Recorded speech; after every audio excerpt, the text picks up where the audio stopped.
minutes a day. In the middle of your line, your offensive line, I know Hal Kelly is your center. Correct. Is Jason Cox I know it's tough for you to comment on injuries, but ballpark closeness to him? I think we'll know more in a week on where exactly he's going to fit. And, the one thing that you always say, you got to play with the guys you have. And I know Jason desperately wants to get back, and we'd love to have him back, but our concentration and our focus point right now has to be on the guys that we definitely know will be there when we play Sacramento State.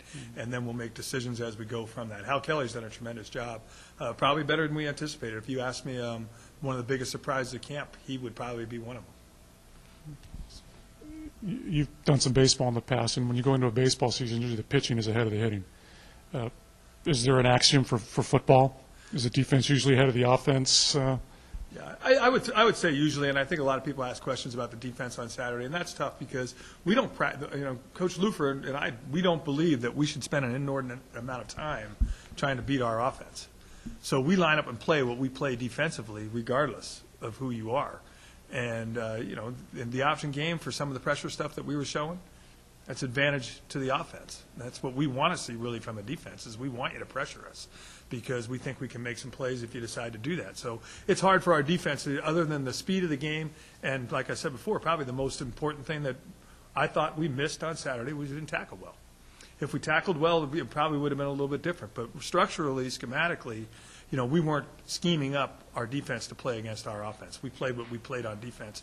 And, again, the most important things we wanted to get out of it was ones versus ones, X amount of times for the speed of the game, and then, secondly, from a depth thing to try to determine depth, who the depth is going to be. So in the normal case, to answer your question, I would expect defense to be ahead of the offense in the first scrimmage.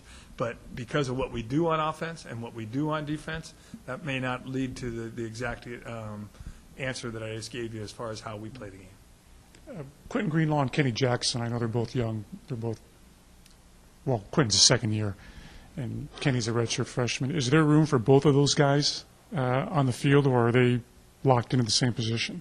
Well, I think there's certain packages we'd like to get as much speed on the field that we possibly can, whether it be nickel-dime things or whatever. Taking advantage of the talents that you have is probably the most important thing you do against coaches, and that will also match up with personnel groups that the offense puts on the field and trying to get our best 11 against that personnel group. But having the speed that both those two guys have, that's a huge advantage to our defense.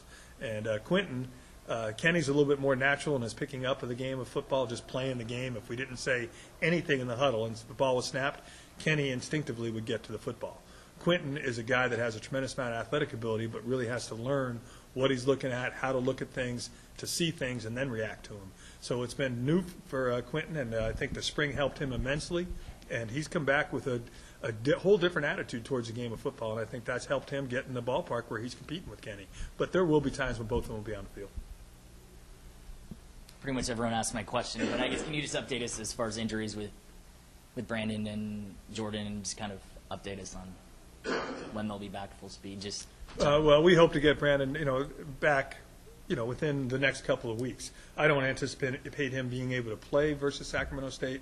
I'm hoping he'll be able to start running around during that week without any contact, and then hopefully best case scenario probably would be Ohio, but we're not going to rush the situation. Like I said, we want guys, number one, to be healthy and feel like they can run full speed, tackle full speed, not to worry about anything but play the game of football, and when he's able to do that, he'll play. As far as who else did we mention there? Jordan's good. Jordan's is banged up, and it's just not worth us. He's going to take enough banging during the course of the season at that particular position. I mean, 60% of the time when you're doing things, he's going to get tackled. And he doesn't need to have an inordinate amount of reps in order to be ready to play. So, I think health-wise, we're healthier than maybe a lot of other teams in the country right now, and I hope that we can keep them that way. And that's kind of my job right now, is to manage our health and to manage what we're trying to do day to day as far as how much contact we have, who has it, and, understanding that in this game people do get hurt, and you better be ready to have your next guy be ready to play. I'm always about focusing on the local guys. As far as with Yoakum taking fewer reps just to keep him healthy. Jake Romanelli's gotten a lot of playing time, gotten a lot of snaps. Just your thoughts on what you've seen from him, and confidence in him as a second string. Much more confidence than we had maybe after the spring. We still thought he was a good player in spring, but thought he played high and you know, the one thing I really like about all our players here is when you give them constructive criticism, they take it that way. And I think that Jake definitely is one of the guys that listened to what we had to say after the spring about what we thought and worked on those things over the summer. And he came back. He's had a really good camp. And I would have no qualms about him being a starting fullback if they came down to that. So if Jordan ever was knocked down for a minute, we feel like we got a real quality player behind him. I think he's done a tremendous job.